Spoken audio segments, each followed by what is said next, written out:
All right, I think we're live. It's 5 after 5, so we'll start a little late. Would you please call the roll, Aaron? Student trustee Horn?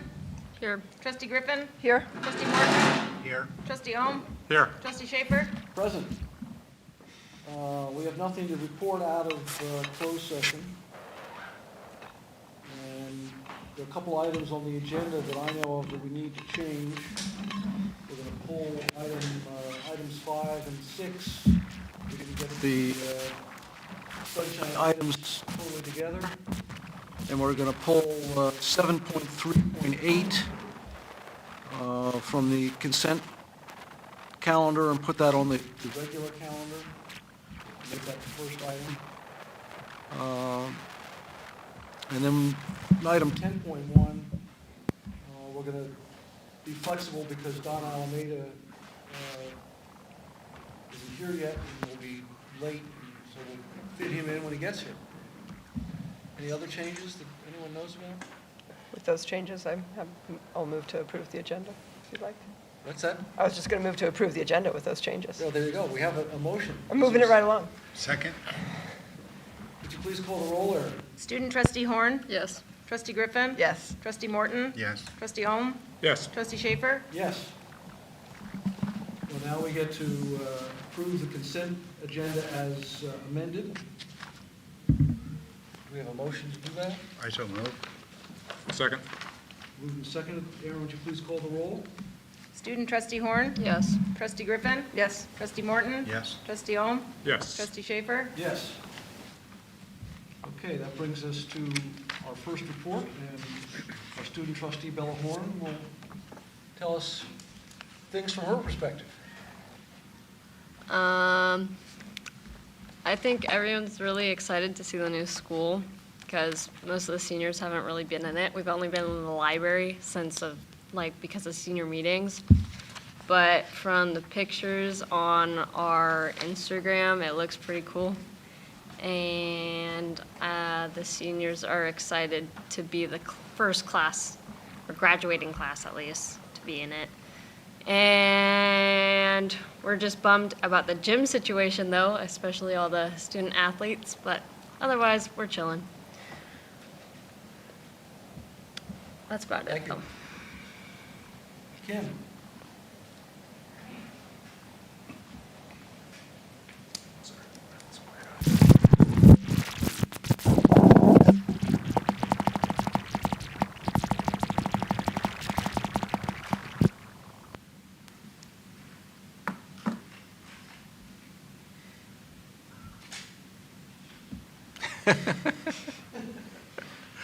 All right. So we have been very busy, as I'm sure you know. This was the first week staff is returning to work, and it was so great to see everyone. I think that there is kind of a good spirit of coming back to work together. We had a great and eventful retreat. We were supposed to be outdoors, but we had the hurricane weather coming in, but made the best use of that time anyway. And people are working hard, working together, and it's just a good feel to the start to the school year with the staff.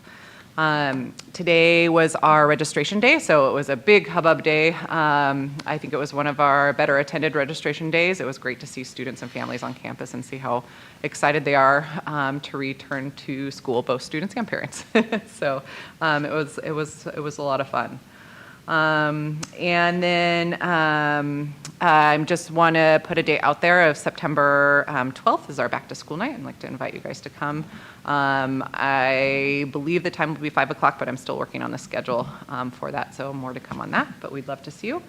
And then finally, I have updated class schedules and numbers for you guys that I'll hand you out. I noticed in the board workshop meeting, the numbers that were provided were kind of outdated. It was my spring projection, so it's just a more accurate as of yesterday.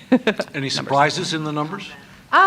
No, we got a couple of new enrollees that are not on here today, but not very many. So fingers crossed. Monday is another one of those benchmark days that we often have kids show up the first day of school who we are unaware of. So We'll see how that goes.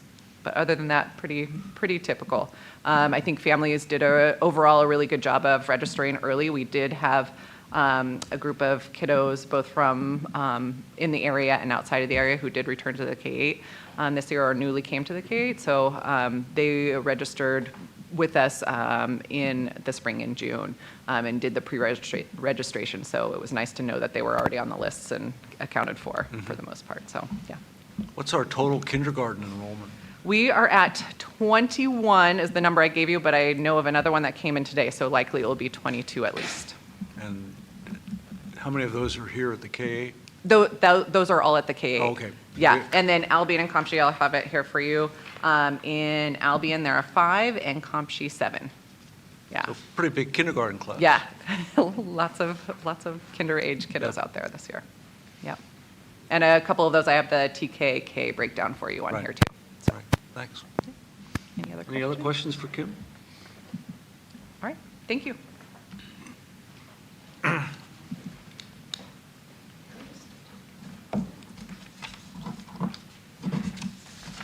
All right. So Jason, you're next, yeah? So we have our staff welcome, better known as Donut Day, tomorrow morning at 8:15. So the board is welcome to attend that if you would like. 8:15, then some mingling until 8:30, and then I'm going to give a staff welcome, and then I have Nicole Glenser from the county coming to introduce herself and talk about just a little bit, real quickly, how the county supports our schools. And then after that, we have at 9:15 a Narcan training, how to administer Narcan, and CPR refresher and first aid. So that'll take us through the morning. So we have Narcan both at the middle school and the high school? Yeah, we have it we're going to have it just about everywhere on campus. Uh-huh, Yeah, Alvin Compshe, school buses, uh-huh. so everyone will be trained. We had another successful relationship with the Mendocino Coast Writers Conference this year. They used the building here at the K-8 school for, I think, the 5th straight year, and they really appreciate that. They're making some noise about possibly wanting to do it at the high school in the future, but I think parking is an issue for them, so it might just stay here. And then much of the work over the summer was done for our, it's the Expanded Learning Opportunities Program, ELOP money that we received. And if you remember, we bought 2 vehicles at the end of the year to help with transportation. But this is a program happening at CCM. So we're contracting with CCM to offer after-school programming until 5:30 in the evening. And we have to prioritize low-income students. This is kindergarten through 5th grade. So we have to prioritize low-income students, and CCM is full. They have filled up every single class they can offer, and that's the first time ever that they've been able to say that. So hopefully we can just continue to grow this program. But it's kind of exciting that so many families are taking us up on that. That's it for me. That's it? Yep. Is anyone from MTA? Is Diane here? I don't see her. I don't see her. Okay. I see Michelle is here. Did you want to? She's not a part, she's not representing CMIS. Oh, she's not? No. Okay. So there's no one from MTA or CMIS then? Nope. Okay. Board trustee reports, starting down at the end with Emily. Sure. I got to go to registration day at the high school for the first time as a parent. That was very exciting. Great to see the new campus. It's amazing. And having been there a few weeks ago, the work that's been done to make it ready for school is incredible. So well done, Tobin and the whole staff. It looks great. It was going really smoothly. There were older students there to give tours of the high school to the incoming freshmen and each other. It was very cool. So very excited about that. I've been helping out with a little bit with Mendocino High School soccer, since my son is playing, so that's fun. Yeah, just excited for the new school year. I went up and visited the high school last Wednesday. I was impressed. It's an amazing reformation of, it's weird to be in this place where all the spaces are sort of like they were 20, 30, 40 years ago, but it's totally different, and everybody seems really excited about it. On the sad side of things, Ken Matheson passed away last Wednesday, and Ken was an amazing person in the school district for, close to 25 years as high school principal and district superintendent in the 70s, 80s, and 90s. And just an amazing leader that we had for 10 years in the superintendent position. I don't know where the celebration of his life is going to be yet, but I'll try to let people know. I have nothing. No, I don't have anything either. It's amazing how quickly the school year comes out on again. It seems like didn't get much of a vacation.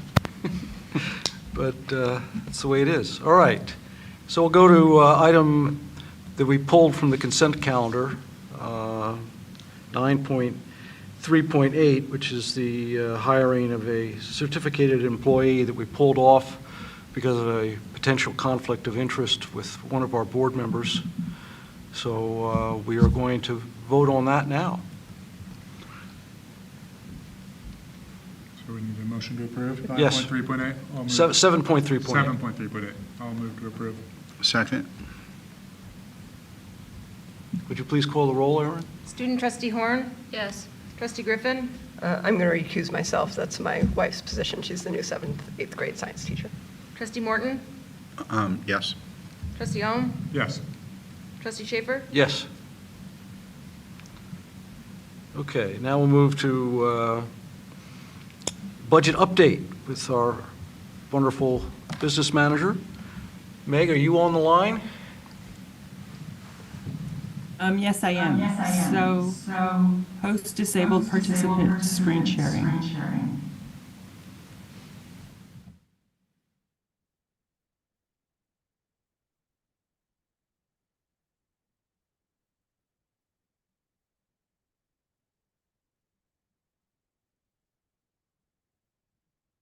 Okay, can you see my screen?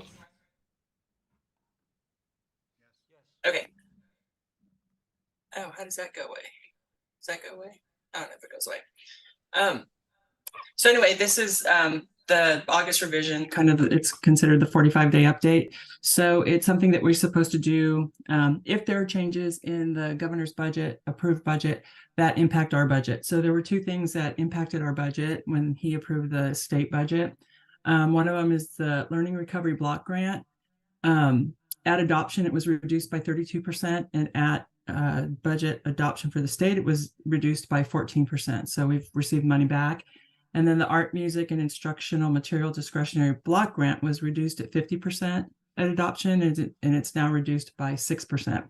So what it does is it changes our beginning fund balance. So we will see another 49,000 in our beginning fund balance.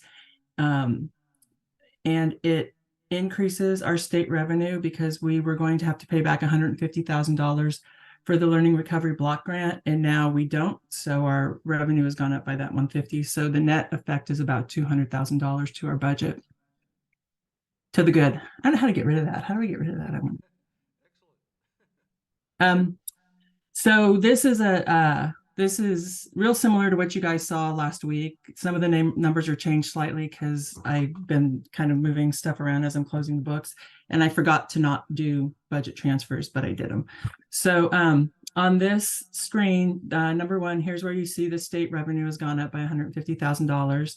Down here, number two is where our beginning balance lives, and you see that that's gone up by about $49,000. And then number three, our expenditures at August have gone down by about $216,000. And this is down for known and actual staffing changes. And then because we had higher revenue, lower expenditures, higher beginning balance, we're probably not going to have to rely on Fund 17 as much. We were thinking we were going to use 238 at the June adoption, and now it's down to about 51,000. We come down here to our deficit spending. Our deficit spending is also better by about $200,000. But you'll also see down here in this, 5 and 5, the fund balance goes to the restricted because it really is because of the Learning Recovery Block Grant and the Art, Music, Instructional Material Block Grant. So then deficit spending's lower, but the restricted fund, okay. And then the ending fund balance is also higher by about $200,000. This first one is just the general fund, 01. And then down here at the very bottom, because we're not using Fund 17, we're preserving Fund 17. Our fund balance is actually going up by about 27% to 1.9 million from 1.5 million.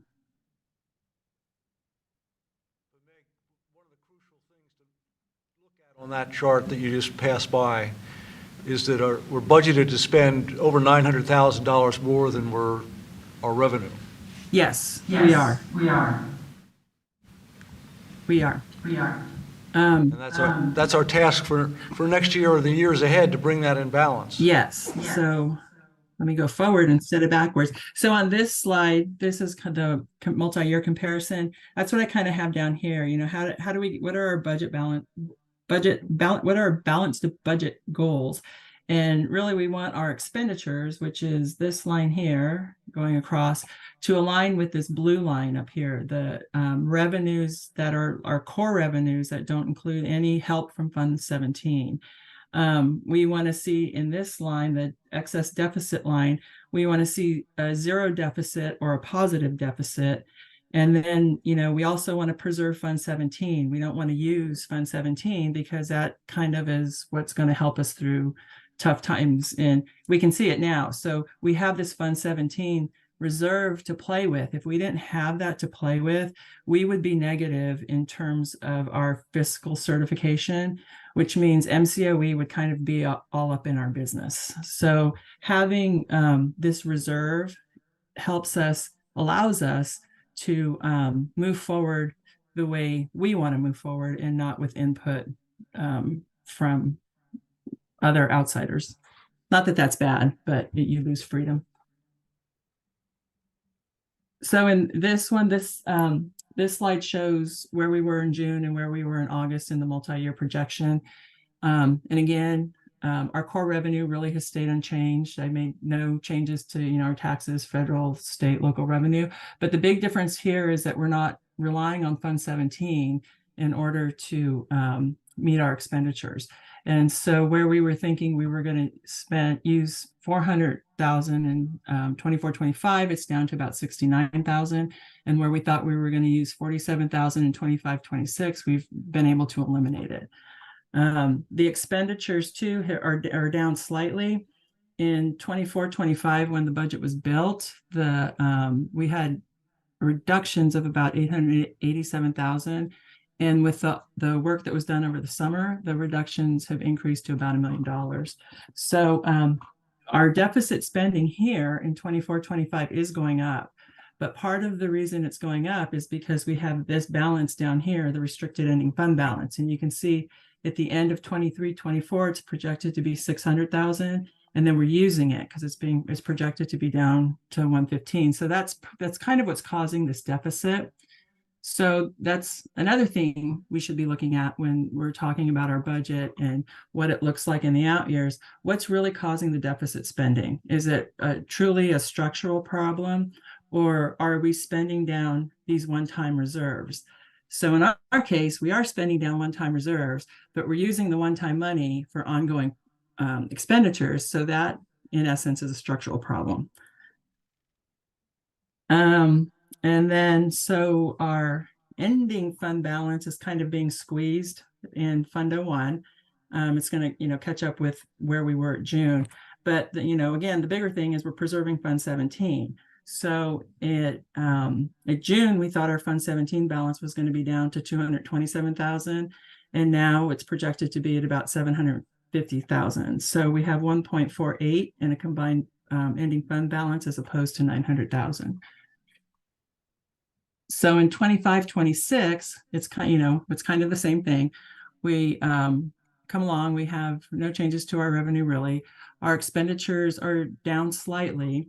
In June, I kind of plopped in additional reductions in order to get this unappropriated balance to zero of $626,000. Now at August, it's about $562,000. We're still deficit spending, but we're not using Fund 17. And so, again, we're preserving Fund 17. Our balance and total balance is going down because our reserves in Fund 01 are going down. So this next, do you have a question? Sure.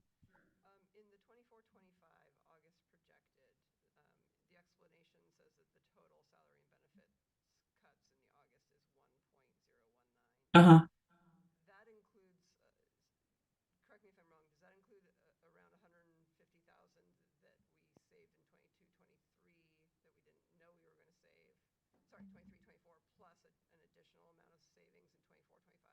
No, so what happens with the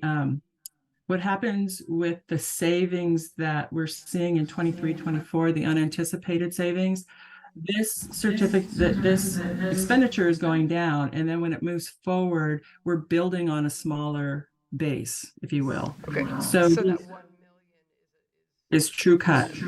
actually, so the blue for the 24, 25 August projected assumes cuts totaling $1 million. Yes. Thank you. Any other questions? Recording in progress. Okay, so this next slide shows what if we made cuts so that we truly balanced our budget, meaning that we have expenditures aligned with revenue so that we have a zero or positive line here, excess deficit. So I just kind of increased the cuts to $100,000 just to kind of show you what would happen. So this is similar. Oh, wait, I'm jumping ahead just to show you what's happening. So here we end up with an excess of $2,500. Our fund balance in Fund 01 obviously goes up by $100,000.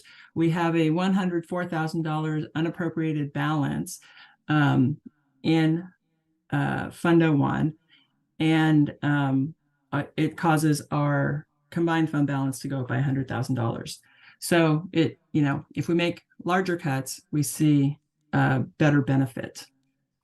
And so this slide, this is where at the meeting the other day, I had my 26, 27 projections wrong because I had plopped the expenditure in a line, but I didn't account for it in the salaries. So what I did here in this screen is in 25, 26, I took the amount of the reduction and I split it 50-50, certificated, classified, and I took those numbers out from the salaries and the benefits, and I did the same with the 662, so we could see where we might end in 26, 27, but it's so far away that we know that this is not really going to happen. So if we do just the 562 in 26, 27, we still end up deficit spending 200,000, and we have an unappropriated balance of down here of 206,000. So we would need to either use Fund 17 to cover that, or we would need to cut another $200,000 in expenditures. If in 25, 26, we reduce expenditures by the 662, we would still have be deficit spending, but by $100,000 less, and we would have an unappropriated balance of negative $6,500. So that's just kind of what would happen in those way out years. And I think that's all I have. One thing I do want to point out, Jason said at the last meeting there was a question about the negotiation reserve. So the negotiation reserve is held down here at the bottom in the reserve section. It's not built into the screen up top. And so when we go back here to the multi-year projection, it's here in all, it's not in the current year because we didn't need it, but it's here in all years.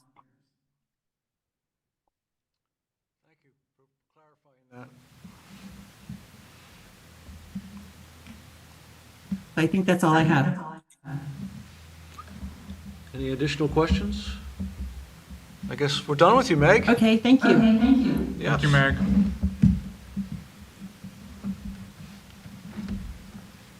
So Don's still not here. Let's see. The next item is 10.3. Adoption of the Declaration of Need for Fully Qualified Educators. So Jason, do you want to get us through this one? Yeah, this is what we do every year in case we have to hire a teacher who is not credentialed appropriately to teach the subject. And so we always apply for more permits than we need. And so that is what we do every year. So we're anticipating 4 and 10. 10 is awfully high, but we will use a few of those. So our action is to accept this recommendation? I recommend that. Yeah. Any questions?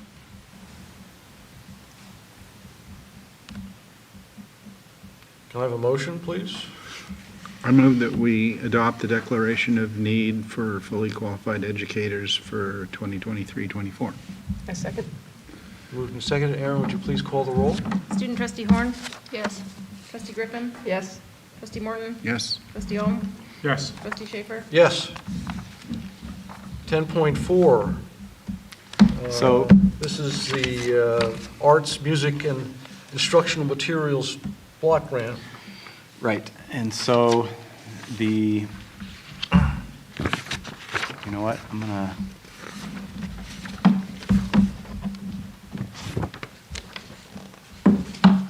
gonna share my screen too, Erin, am I able to do that? Yep. Okay. So the one in your packet was wrong because we got further information that we were gonna get more money for this block grant. So just so the audience sees what we're doing here. We're going to modify what we're doing with the instructional materials block grant, and that is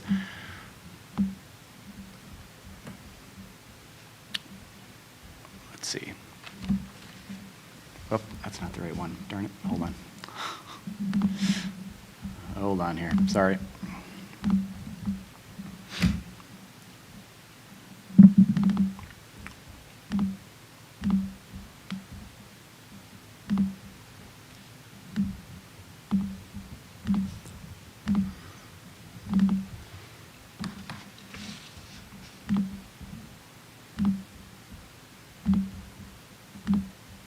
Okay.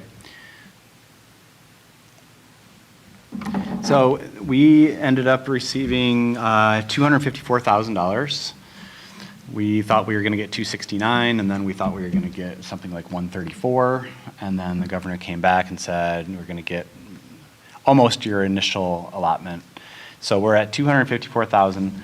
We are planning on spending 228 of that on elementary art instruction over the next 2 years. And then we have one more purchase, a pretty big curriculum purchase in science scheduled for 23-24 to make the total for 259. So that's the new and improved plan that's not in your packet. And we don't need signatures on this. We don't really send it anywhere, but it does need to be looked at by the board. Any questions for Jason?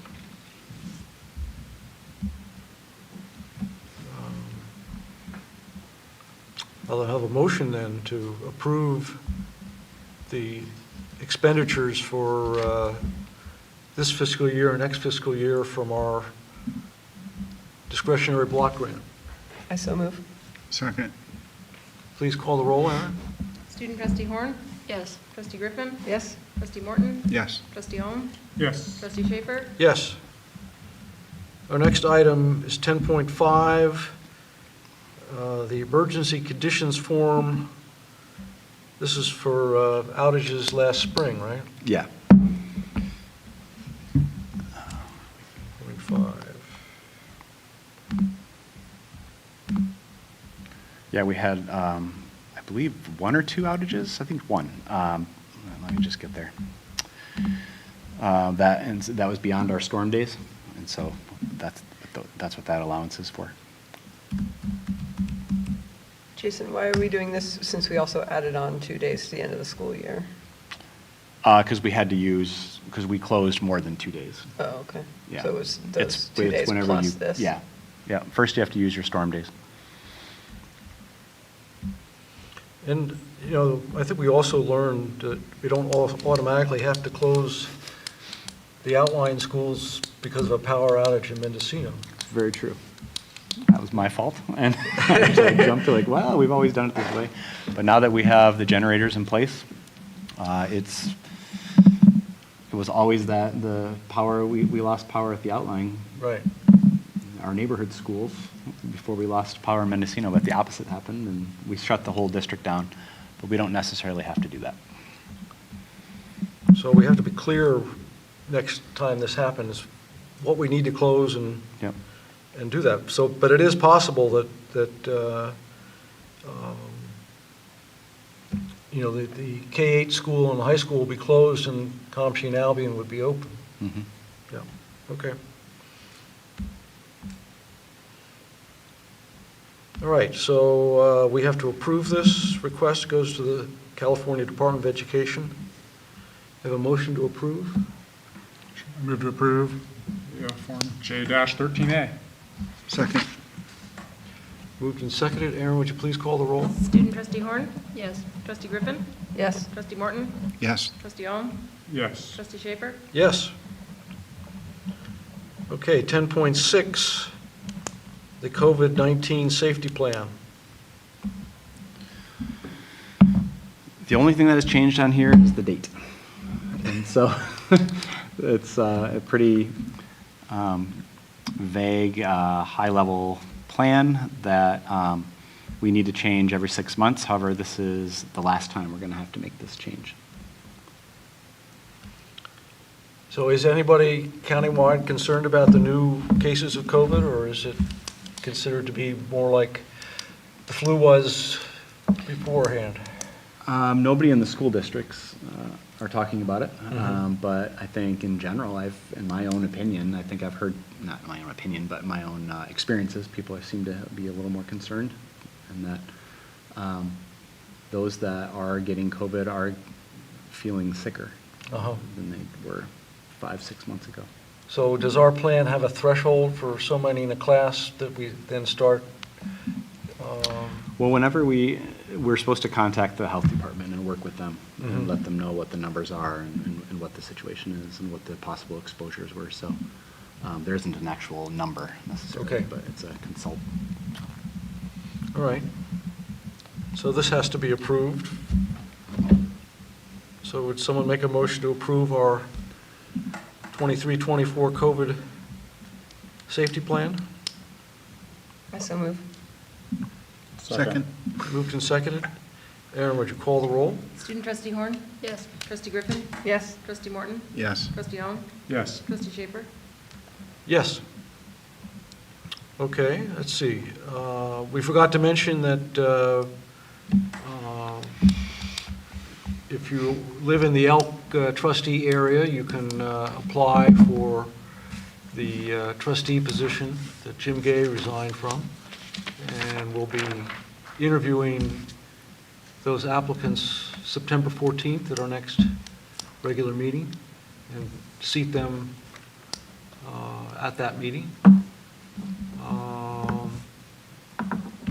If you are interested and haven't seen any of the notices about how to apply, just call the district office and you'll get the information.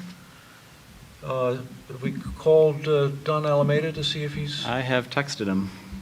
He might be driving.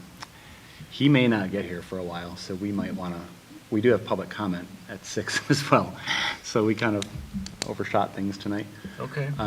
But Don may not get here till 6:30, but I do have a text him, but I can go call him as well. So we'll take a 20-minute break until 6 o'clock.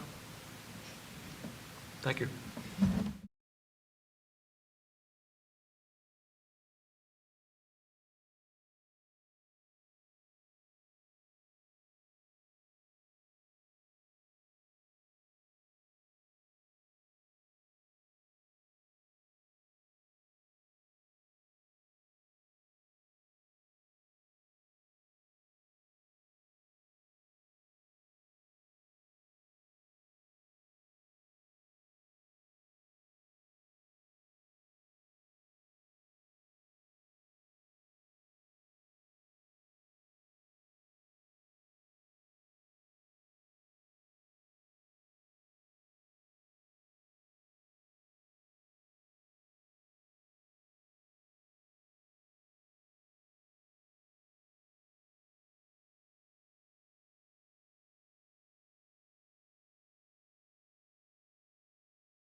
open session. It's 6 o'clock, and it's our timed item for parent and community comment. Is there anybody here who came to make a parent or community comment? Why don't you come up and come to where the microphone is?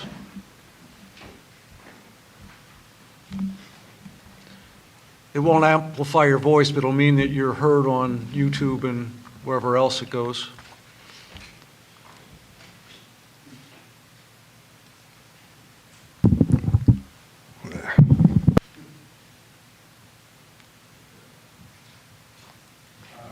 Probably the last person you want to see here, but I don't want to be here either, frankly, but I have to say something.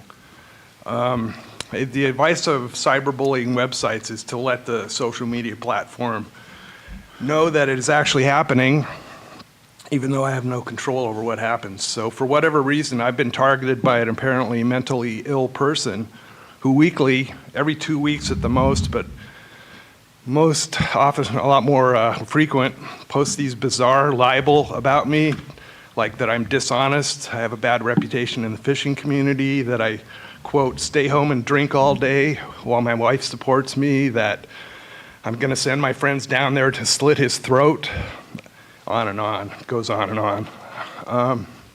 Personally, I've been going through this for over 4 years now from your list, discussion list from this guy.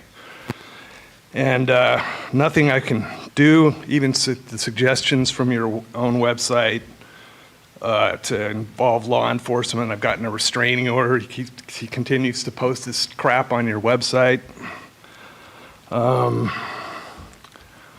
It's not pretty, and I've got a lot better things to do than try to defend my name for libel and cyberbullying and cyberstalking on this list. I don't know what to do. But I can't let this guy put this stuff that reaches more than 500 people in the community. That's just the discussion. It's over 2,400 on the announced list. You know, I can't, everyone else has blocked it. That's the solution, but that doesn't stop the person from, including one of your board members. He's personally blocked me. But that doesn't stop the person from posting this stuff and it reaching other people, as I've tried to make that point over and over and over again.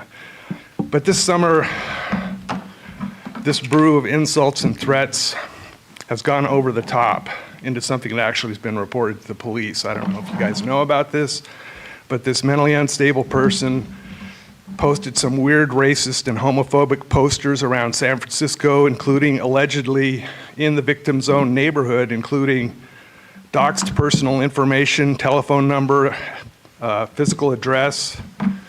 I've included copies of this poster. Just take one and pass it on. There's 6 of them.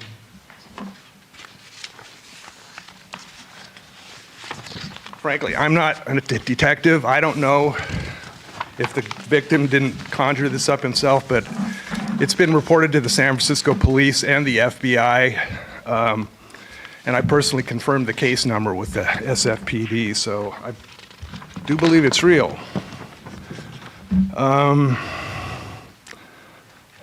As for what to do, I don't know.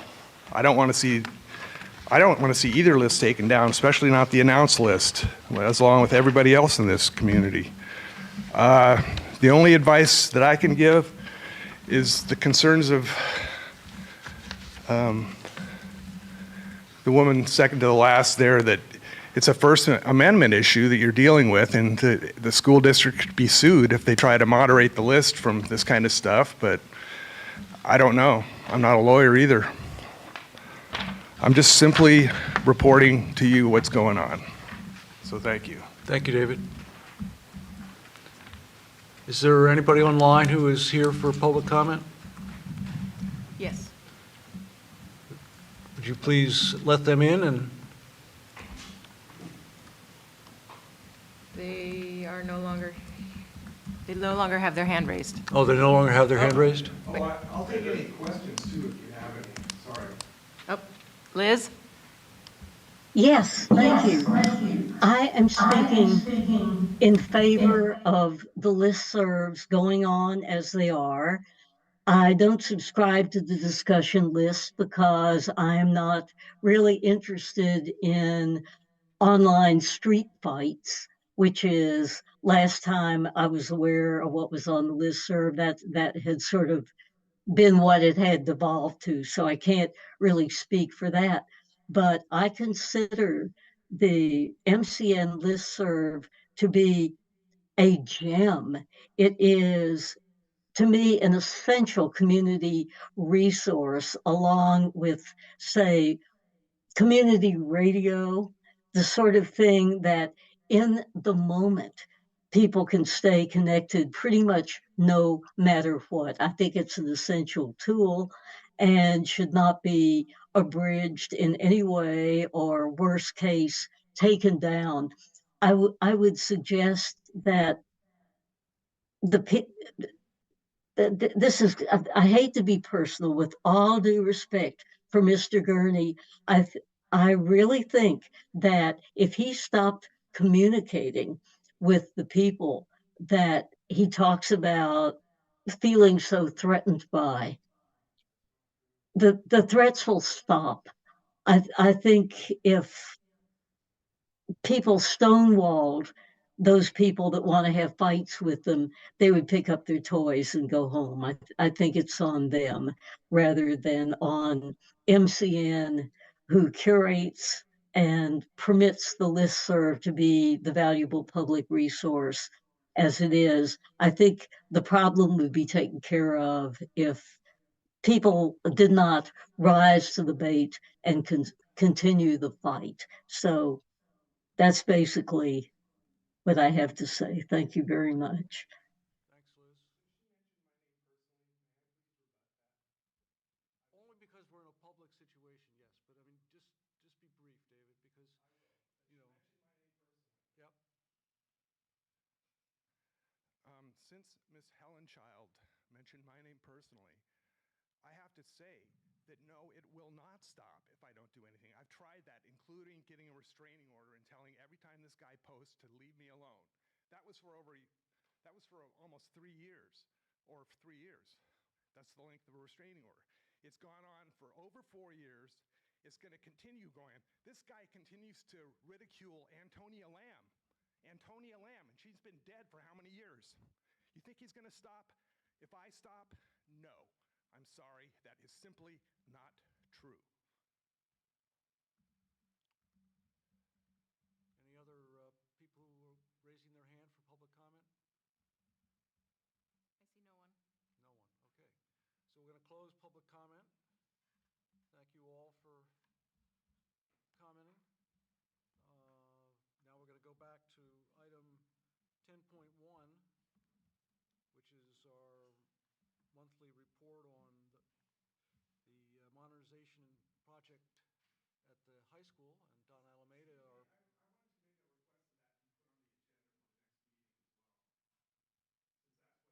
Okay, if you stay, we'll talk about that after Don's finished.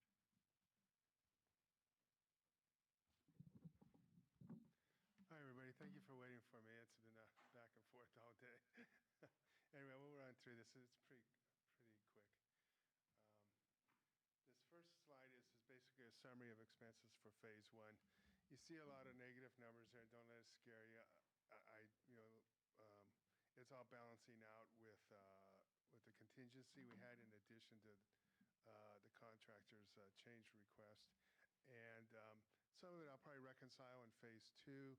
For example, we paid for the year's rental of the temporary facilities for phase one, and we decided to keep them another year, so we paid for another year's rent of that mini campus, and I have it reflected on here. I'll probably migrate that to the phase two budget because now its role is to be classrooms for phase two. So there's a little reconciling in here, but we're doing we're migrating to phase two just fine, I think, despite the negative numbers you see there. Okay, next slide. All right, well, we're trying to finish up phase one. For all intents and purposes, we are done. There's a few punch list items that are still lingering. some of them getting buttoned up this week and other ones waiting for materials. For example, the picture rail that's going to be all the high school pictures or graduation pictures. That should be done tomorrow, which gives a burden to Tobin to fill the pictures because it's not done until it's done. But the contractor should be done with installing the frames tomorrow, and then Tobin and company will be putting in the actual graduation pictures that he's been storing. Let's see.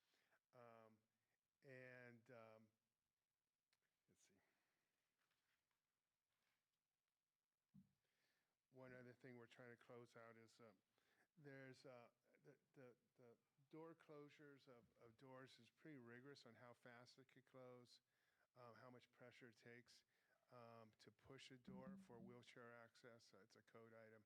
There's a number of doors that we're waiting on some new closures to see if that will help. You could only use 5 pounds of pressure to open the door. A little bit of negative pressure in a room like the girls' bathroom, has more air going in than out, will resist. And if you're not at 5 pounds, you can't comply. So we're down to the brass tacks now on trying to get some things to comply. And then the other thing that kind of reared its head that I'm working with Jason to resolve is the mechanical engineer designed the servery with a grease trap, and they located it inside the servery. The health department, the code says to put that on the outside, but it is to the discretion of the health department that you could put it on the inside. They used to always be put on the inside, but maybe a decade ago or so, Mendocino has been kind of rigid about having them on the outside. And the reason is then you don't have to bring a dirty hose in to suck it out every year or every other year. They'd rather have you do that outside of the kitchen. But the architect took it to the health department at the beginning of the job, got it approved. So we really, I couldn't question it further than that. It was approved. Well, when we went through the final health inspection, they go, well, what's that doing there? Well, you approved it. So and then they've kind of acknowledged that they approved it, but they didn't like approving it or they missed it or something. So we're trying to, it's really not a cooking kitchen. So we're going to write a letter and have a description of what's cooked, what's not cooked in there, what's served in there. So it'll probably go away, but it was a bit of a last minute slap in the head that we need to deal with. So that's phase one. It's really shaking out things like that. So did the drain spouts and the picture frames, did they get resolved? The picture frames got resolved. They look good. You'd agree that they look good. And the drain spouts are going back to the original design, and they're supposed to come this weekend to do that. There's a few that will be hard piped with clean outs because they're tight to a seat wall or they're on a slope on a ramp.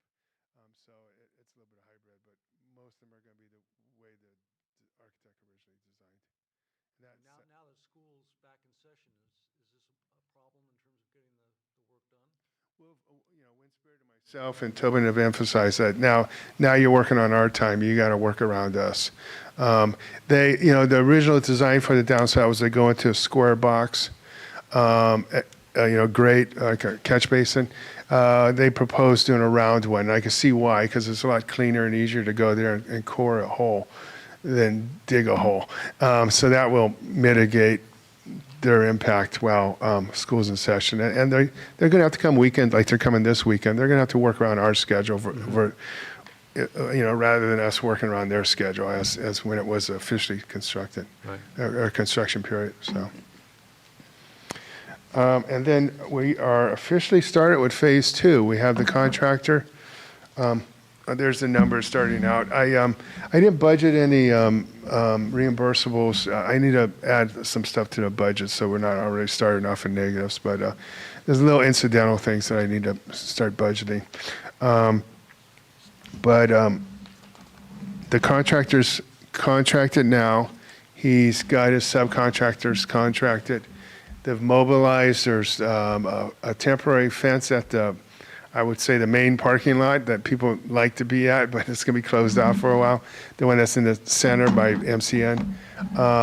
They've got debris boxes there. Their demolition contractor is on board and started tearing out stuff on the interior of the of the tech building, so they're starting in earnest.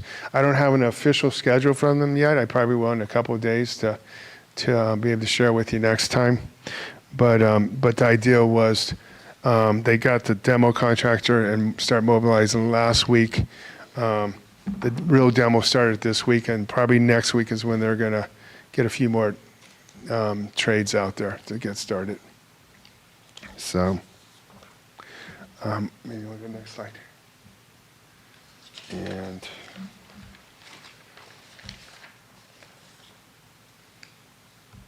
so of potential issues is, our original plan was to do some of the ADA flat work, the concrete work around the building during the summer when students aren't around, because we need to create a path between the rest of the campus and the gym, or around the gym or through the gym to get to the temporary. Since we lost the summer waiting for the building permit, we're working with the contractor in Tobin to figure out a way where we can open. Right now, there is a path, and they're not going to do that flat work just yet, and then we're going to figure out a window where it'd be the least impact. Tobin came already with a creative idea of maybe having the students go through the wood shop for a week while we commandeer that path to create a new, do new work. So that's what we're trying to work out now. And like I said, the next steps later will give us an official master schedule so we can review and approve. In the meantime, the demolition is happening. And I'd like to thank the maintenance group for getting out there. I know it took them a while to get the trees down, which was kind of tangential to this project. They got it down. We've been burdening them with a few little need-to-haves up in the main building. But I think we're getting through it, huh? So with that, I'm wide open for questions. Anybody have questions? Don, we were discussing while we had our little intermission about the generators, and I was trying to find the email when we got clarification of what the smaller one that we are currently planning to install will power. Do you remember off the top of your head?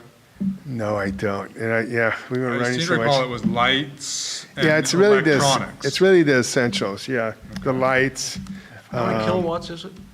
Pardon me? How many kilowatts of power is the generator? I don't recall.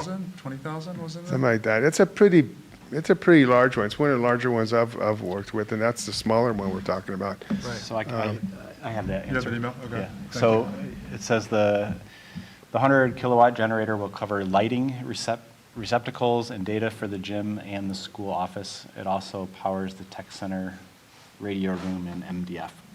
100 kilowatt hours. 100 kilowatt. 100's a lot. It's a big one. Yeah, and that's a small one. So, you should be able to run the school off of that. You won't be able to cook in the culinary arts section probably, but everything else you should be able to do, right? Wow. The answer, we were questioning a couple of days ago, we've been running too much, was one, I thought it ran the radio, and the other question was powering the main campus up above, and if it does that, that's a good deal. I think one of our conversations was, would it provide hot water and so that we could have showers? Right. And being that they're heat pumps, that's a lot of energy consumption, and so maybe not. Yeah. So I think I'd spoken to you about that earlier, about asking QKA to get some official clarification of what we are, something which is sort of there, but maybe what the larger one would give us, the smaller one In isn't. addition to, yeah. And then how it affects, because they mentioned that it would affect the fencing around it because of the larger unit.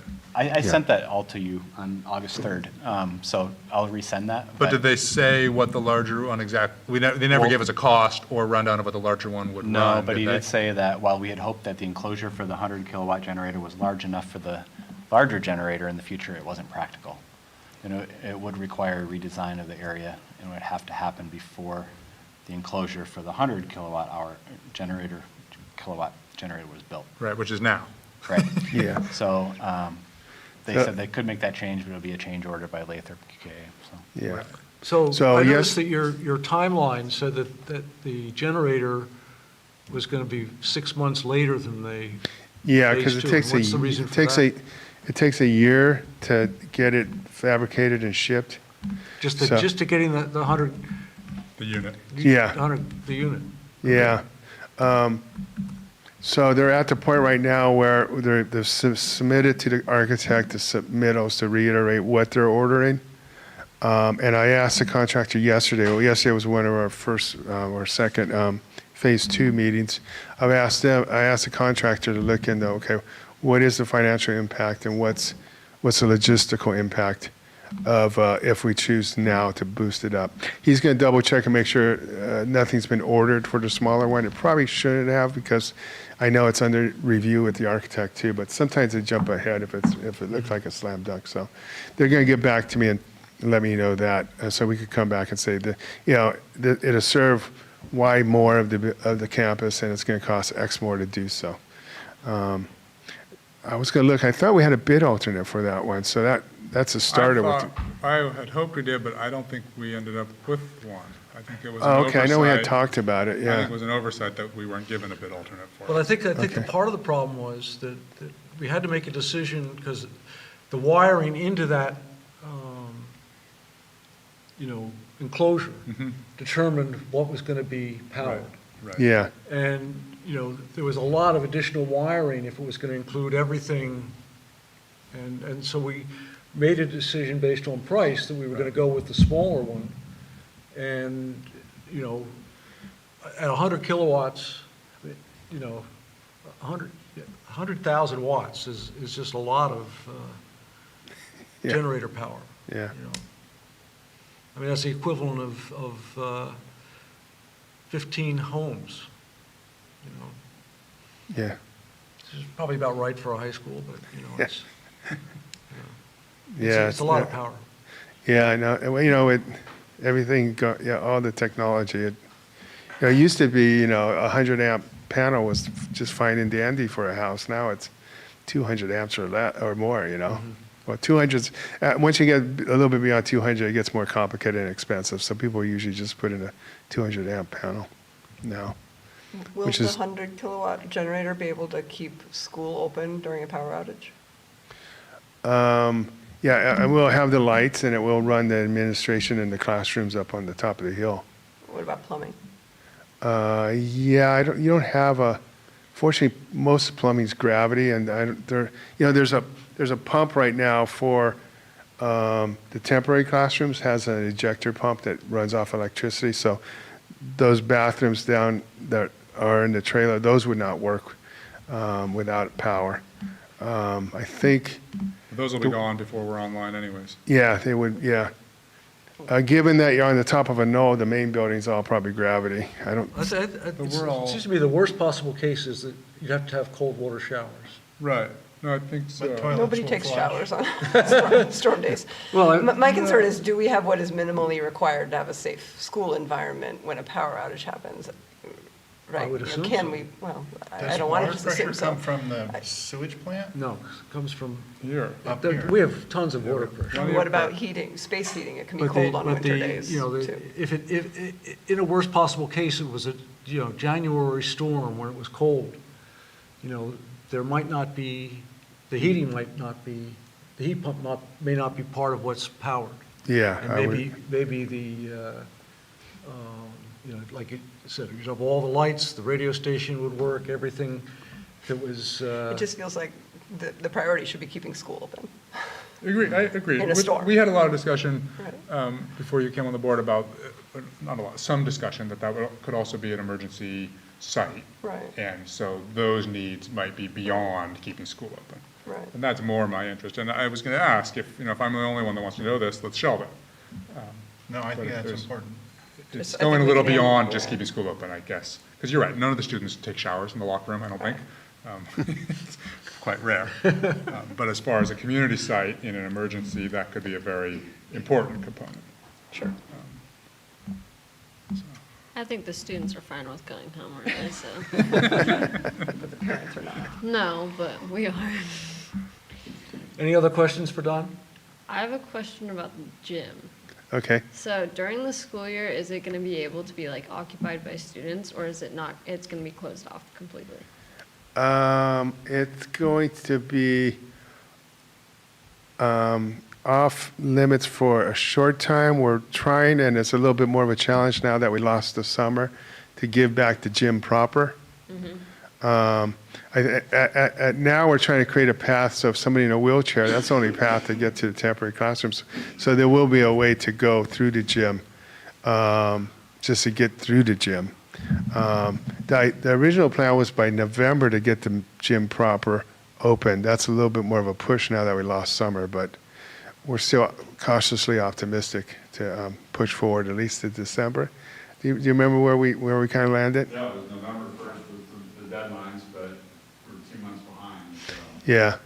you know. That's Bella's entire senior basketball season, right? I've been getting this question from a Yeah. lot of student athletes and parents as It well. doesn't mean that basketball would be able to play games in there, because we don't know, there might not be water or heat or whatever. I'm not speaking necessarily on just like a sports, like, behalf, but also on like PE and stuff like that. I'm just kind of confused on where that stands. There will not be PE in the gym for the next few months at least. Is it possible to have the gym available for practices, even if not for games in some fashion? There's a good possibility. We're not doing a lot in the gym proper. They're going to put up a temporary wall and protect the floor where they're getting around by, because they're going to take the stage out. So the court itself may be open, and it kind of be limited to what you could tolerate and what activities going on, because there is a little bit over there by the locker rooms, but not much. I know it's a high priority, and we're kind of cognizant of trying to get that open as soon as possible. But given we lost the summer, we're getting a little bit more hamstringed than we thought. There's a lot of work in the weight room, what used to be the weight, what it currently is a weight room, right? It's gonna be Yeah. sort of a conference room. Yeah, no, there would be a lot of work in there. It's just really the gym proper we're trying to give back as soon as possible, if it's just for practices or for whatever. So we'll still continue to have a lot of discussions on that between now and November and December. The other thing on is all the heating decks being replaced and not knowing what the supply of that is. I don't know if we know anything more, but that was a big question as to if they could get all the HVAC stuff. Yeah. That there is going to be that work up above. Yeah, that's true. So, so there might be times where it's available and then it's not. Yeah, that is true. And that equipment was the early procurement that is on track to get here. But What about assemblies? We have the PAC, we have student union, we have the quad. Okay. Creative time. yeah, Is there, opportunity to use the KAKX gym? The court is a different And size yeah, for games. in the morning and evening, and days not using it. We're using it right now for volleyball, but otherwise, I don't know about that. Any other questions?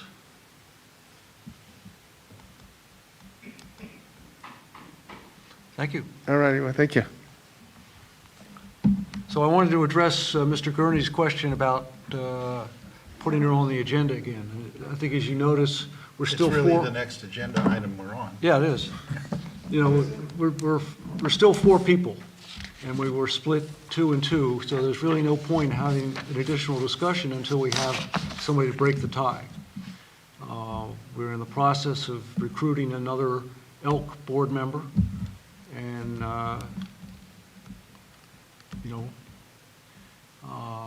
that will allow us to then re-agendize it and see if we have a majority. No guarantee that we would, really. I mean, but just I wanted to bring you up to date on that since you asked about Okay, thanks a lot. So we're just waiting for a new board member to be it. Appointed, right. And that will be announced on. It could be September 14th if people apply and we make a choice, but so probably in October we could agendize it again. Yeah, there's no critical time thing. I mean, like I said, this has been going on for over 4 years, so I'm kind of used to it. Thank you. Yep. Now, let's see. I think we have some other things listed on here as future agenda items. Were there other things board members thought should be added to this list? I had a couple things. One, I think is probably already on Jason's mind and will come up, but that we should be continually updated on attendance and what's happening about attendance. I think that's important. Absenteeism? Yeah. And another thought I had is that there's a real national crisis with reading, and to not always focus on all of the assessment items, but to just look at third grade reading in this district at some point, third grade reading abilities, and what's being done and what else we could do. What methods we're using to benchmark and things like that. You have that down? Yep. Okay. Any other suggestions? All right. I think we're adjourned. Just to note that the next meeting is at the high school. Right. Next meeting, September 14th, is it in the high school, in the library, or in the, where in the high school? Probably library. Probably library. I think the student union is probably a little easier. Okay, Yeah, the I'd student say that. union. It's got a better Yeah. view. Okay, student union. Nicer view so we can get distracted. Exactly.